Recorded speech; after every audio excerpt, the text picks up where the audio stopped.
Hello friends, આજે આપણે બનાવીશું પરફેક્ટ માપની સાથે ખૂબ જ ઇઝી રીતે બનતો ઉપમા.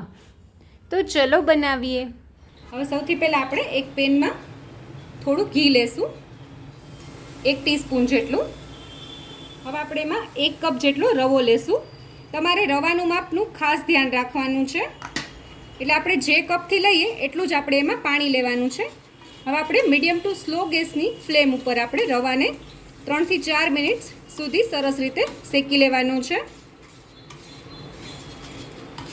આપણે એનો કલર નથી ચેન્જ કરવાનો, ફક્ત જો એમાં મોઇસ્ચર હોય તો એ નીકળી જવું જોઈએ. વધીને આપણે 5 મિનિટ સુધી જ આને રોસ્ટ કરવાનો છે. એનાથી વધુ જો તમે રોસ્ટ કરશો તો આનો કલર ચેન્જ થઈ જશે. 4 મિનિટ જેવો સમય થઈ ગયો છે અને તમે જોઈ શકો છો આપણો રવો એકદમ સરસ રીતે શેકાઈ ગયો છે. હવે આપણે ગેસની ફ્લેમ બંધ કરી દઈશું અને રવાને એક પ્લેટમાં લઈ લઈએ.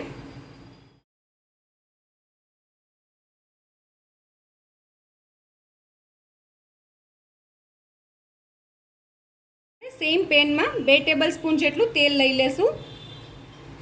આપણું તેલ સરસ ગરમ થઈ ગયું છે. હવે આ સમયે આપણે થોડા કાજુ અને માંડવીના બીને સરસ રીતે આમાં તળી લેશું.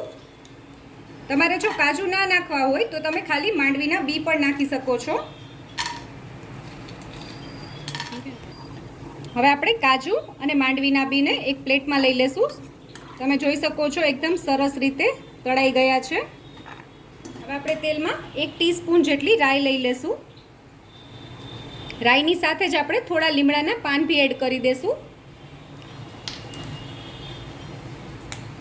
અને એની સાથે જ આપણે 1 ટીસ્પૂન જેટલી અડદની દાળ લીધી છે અને 1 ટીસ્પૂન જેટલી ચણાની દાળ લીધી છે, એ બી એડ કરી દઈશું અને બધાને સરસ રીતે તેલમાં સાતળી લેશું, થોડો એનો કલર ચેન્જ થાય ત્યાં સુધી. ઉપમામાં આ 2 દાળનો ટેસ્ટ એકદમ સરસ જ આવે છે, એટલે તમારે આ જરૂરથી નાખવી. તમે જોઈ શકો છો 2 દાળનો કલર સરસ ચેન્જ થઈ ગયો છે અને દાળ જ્યારે આવી રીતે શેકાતી હોય ત્યારે એનો એકદમ સરસ એની સ્મેલ બી આવવા માંડે છે. હવે આપણે આ સમયે થોડી હિંગ એડ કરી દઈશું. હવે આપણે થોડા વેજીટેબલ્સ આમાં એડ કરી દઈશું. તો સૌથી પહેલાં મેં અહીંયા થોડી ડુંગળી લઈ લીધી છે ઝીણી સમારીને. એની સાથે જ લીલા મરચાં લઈ લીધા છે, એ બી હું એડ કરી દઈશ. અને ડુંગળી અને મરચાંને હું 1 થી 2 મિનિટ સુધી પહેલાં સાતળી લઈશ, પછી બાકીના શાક એડ કરીશ. હવે આપણી ડુંગળી અને મરચાંને સાતળ્યા એના 2 મિનિટ થઈ ગઈ છે. હવે આપણે બધા શાકભાજી એડ કરશું. તો સૌથી પહેલાં આપણે ગાજર એડ કરશું. એને મેં ઝીણા સમારીને એડ કર્યા છે. એની સાથે જ થોડું કેપ્સિકમ અને વટાણાને એડ કરીશ.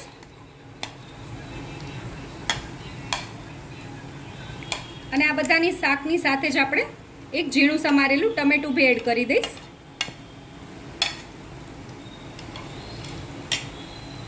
અને હવે આપણે શાકમાં થોડું મીઠું એડ કરી દઈશું અને આપણે સરસ રીતે મીઠાને મિક્સ કરી લેવાનું છે. બધા શાકની સાથે આપણે થોડું આદુને બી ખમણીને એડ કરશું.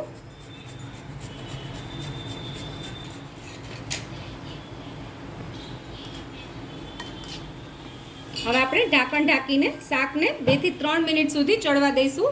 આપણે શાકને એકદમ નથી ચડવા દેવાનું, થોડું ક્રન્ચી જ રહેવા દેવાનું છે. 2 થી 3 મિનિટ થઈ ગઈ છે. હવે આપણે ઢાંકણ ખોલીને જોઈ લઈએ તો તમે જોઈ શકો છો આપણા શાક સરસ રીતે ચડી ગયા છે. અને હવે આપણે જે શેકેલો રવો છે એ એડ કરી દઈશું.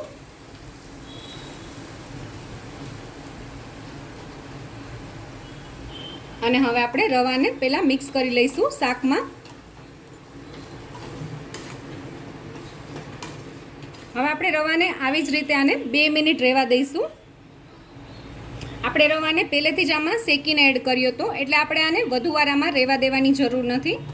અને હવે આપણે જે કપથી રવાનું માપ લીધું હતું એ જ કપથી આપણે પાણીનું માપ લઈશું.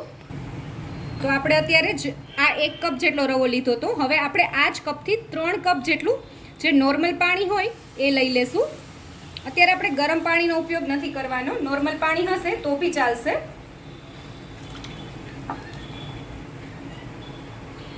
હવે આપણે પાણીની સાથે જ થોડો લીંબુનો રસ બી એડ કરી દઈશું. તો મેં અત્યારે અડધા લીંબુનો રસ એડ કર્યો છે.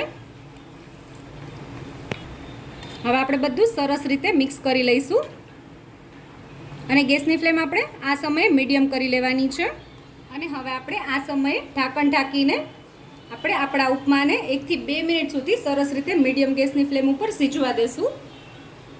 હવે આપણે ઢાંકણ ખોલીને જોઈ લઈએ તો તમે જોઈ શકો છો આપણો ઉપમા રેડી થઈ ગયો છે.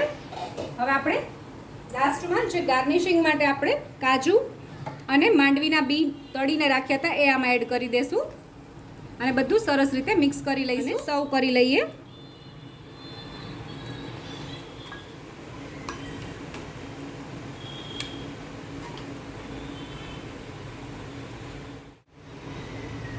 હવે આપણે એકદમ સરસ હોટલની જેમ સર્વ કરશું આપણો ઉપમાને.